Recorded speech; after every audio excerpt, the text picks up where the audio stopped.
So Judge Judy, the TV judge, has endorsed Michael Bloomberg. Does this mean anything? No. But it's a fun story, so let's go for it. Now, I have stunning facts about this in a minute.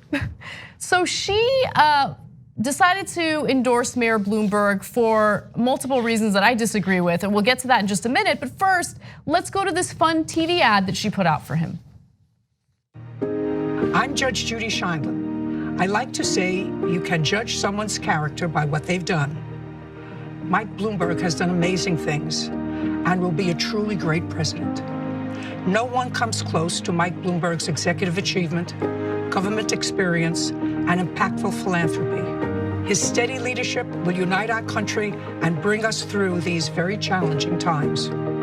I'm Mike Bloomberg, and I approve this message. What? I mean, this is the guy who fought back against the Central Park Five after they had been exonerated using DNA evidence. They wanted to sue the city for their wrongful convictions, rightfully so, because they spent time in prison for a crime they didn't commit. Mayor Bloomberg fought them for 10 years. No, Anna, you're thinking of Donald Trump. Oh, right, you're right, it's both of them. It's both of them, yeah. Donald Trump put out an ad saying that we should execute them. When they were exonerated, he said, well, they probably were up to no good in Central Park anyway. In other words, we should put them in prison anyway. And Bloomberg essentially agreed.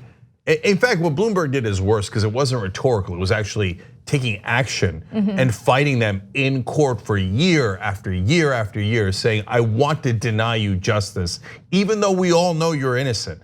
That we found the real guy, his DNA matches, and he confessed. And he's a serial rapist. But Bloomberg didn't care. So I'm gonna get to a fun part of this in a second, but Scheindlin said New York City has the most diverse population of any place in the United States of America. Well, that's true, but that's not because of Bloomberg, and Bloomberg didn't do anything positive about it. He arrested he did stop and frisk to African Americans and Latinos. I think 94% of the time it was them. Yeah, okay? You know, did he do stop and frisk at his beloved Wall Street where he made all of his money with his Bloomberg terminals? Even though it is a nest of vipers and criminals there? Nope, never did stop and frisk at Wall Street.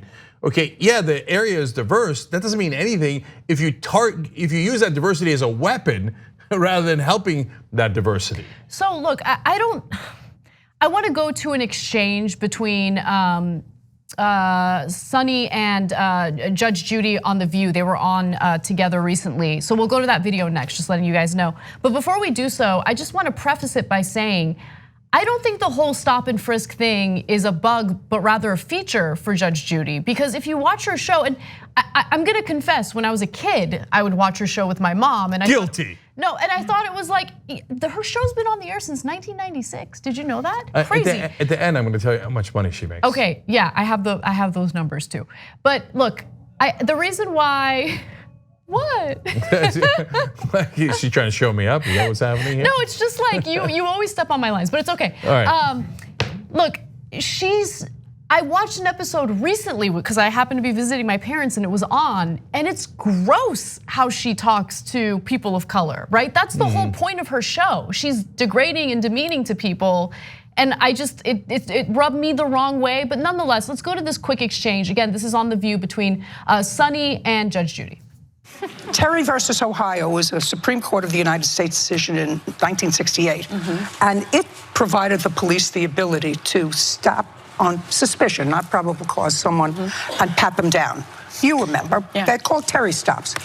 That procedure was started long before Mike Bloomberg in New York City, but it was enhanced. He abused it.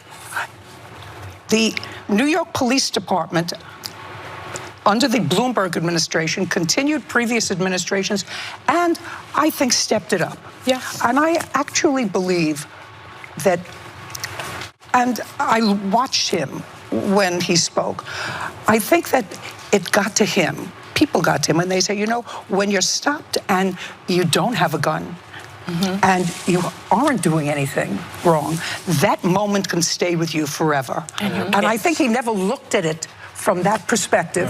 And I think that having been faced with it now and spoken to people, I think it came from his heart when he said, I'm sorry that it happened to so many people who were innocent of any wrongdoing. Yeah, no, not buying it at all. That's not at all what happened. He never stopped it while he was mayor. And people like Judge Judy loved it. Why? Because African Americans and Latinos were actually criminals and he was stopping them and it was effective? No, it was not effective at all.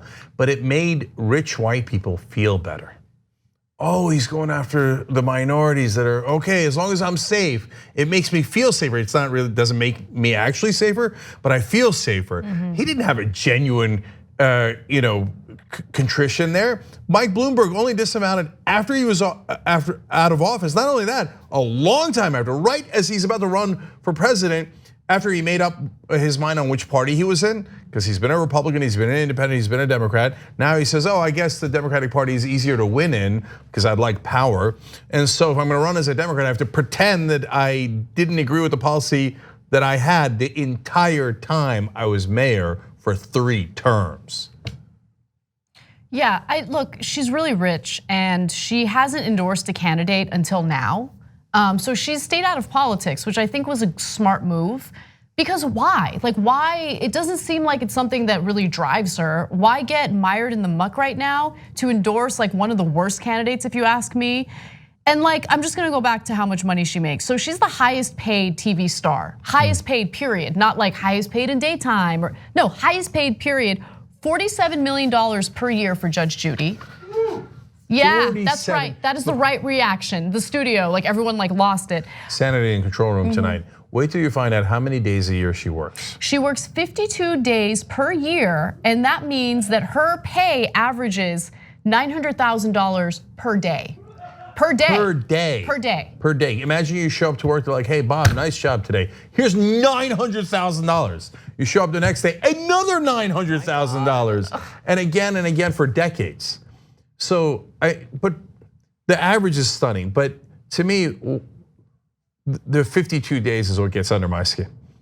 47 million bucks, and she only has to work 52 days out of 365. It is literally the best job in the world. It is, and I know why it gets under your skin because we do 52 days worth of work in one day. I know, we were nonstop getting none of that. That's okay, that's a bitter man, that's fine. Okay. No, it's not fine, definitely bitter. And it's like, we don't even really get, like we have to earn days off. Like there's no like, hey, you guys, it's this holiday, so you get it off. No, we have to do extra work in order to make up for the day that we're gonna get off, because that's just the nature of this business for a company like ours that isn't funded by massive multinational corporations. I had to complain a little bit. Thank you. Okay, no problem. Yeah. Okay, so look, she comes from the golden age of TV where everyone on TV made insane gobs of money. And so she had big ratings. She's still doing okay, but in her prime, like we were saying, 47 million a year, this giant contract. And even those 52 days that she worked, it's just like she comes in, a bunch of people say, I did this right, I did that right or wrong, etc. And she goes, you suck, you're the worst, I vote for you. Easiest job in the world, So there is no justice. Anyway, so last thing that's political, and then I'll tell you her overall worth. I just got very dizzy. Yeah, I know. She said things were run effectively and efficiently during his 12 years as mayor. If you're a mega multi-millionaire and you wanted the appearance of feeling safe, yeah, for you, for the folks that wealthy, I guess they were run efficiently. Yeah, look, we know why she likes Bloomberg. Bloomberg speaks to people like her. Why are we surprised? This means nothing. I don't care, okay? She's a freaking TV judge who's salty when she should be the happiest person on the planet because she has the easiest job on the planet. And Bloomberg's not gonna win. He's trying to buy this election, and he's a loser that no one has any interest in other than Judge Judy. Let's move on with our lives. I'll tell you though, he is rising the polls because that $120 million in TV advertising is starting to work. Okay, please, let's talk about something else. Anything else, anything else. Let's talk about your I'm gonna give you one last stat. So she has, at minimum it appears, a net worth now of $400 million for yelling at people, what, less than 1/6 of the year, right? She sounds like she deserves a tax cut. Less than 1/7 of the year, okay? And she's like, I need a tax cut. We got to put Bloomberg in, okay? If we don't give her a tax cut, she might move to another country with lower taxes. Okay, I wouldn't want to lose her. National treasure. Thanks for watching the Young Turks. Really appreciate it. Another way to show support is through YouTube memberships. You'll get to interact with us more. There's live chat emojis, badges.